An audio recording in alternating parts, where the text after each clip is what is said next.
এয়া লৈছোঁ বৰালি মাছৰ পিচ, এয়া কাটি লোৱা ধনিয়া, নেমু, কেঁচা জলকীয়া আৰু পিঁয়াজ।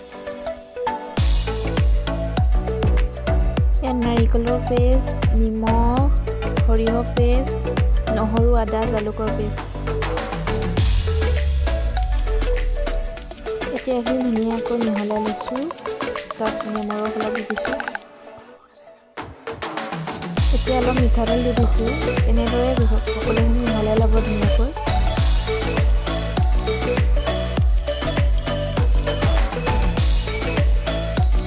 এতিয়া সকলোখিনি মিক্স কৰি হৈ গ'ল।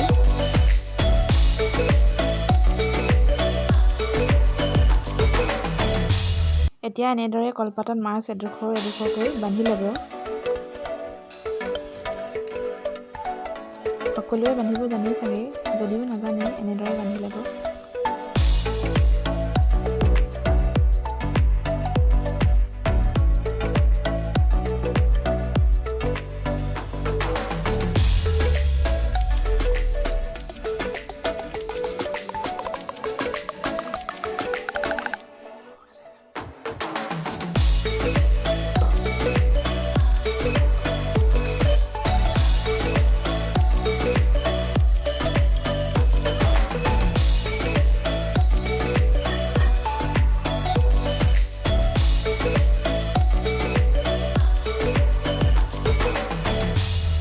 এতিয়া সকলোখিনি বান্ধি হৈ গ'ল।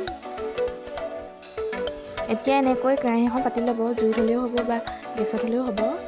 তাৰপিছত টোপোলাকেইটা দি দিব এনেদৰে।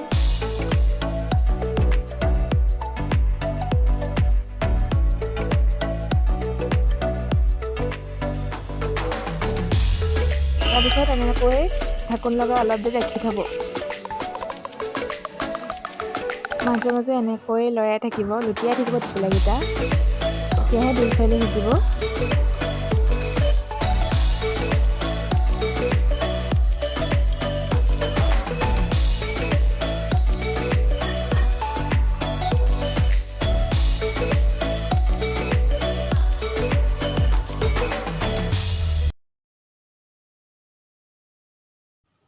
এতিয়া এনেদৰে পাতখন জ্বলি অহাৰ লগে লগে কেৰাহীৰ পৰা নমাই থ'ব।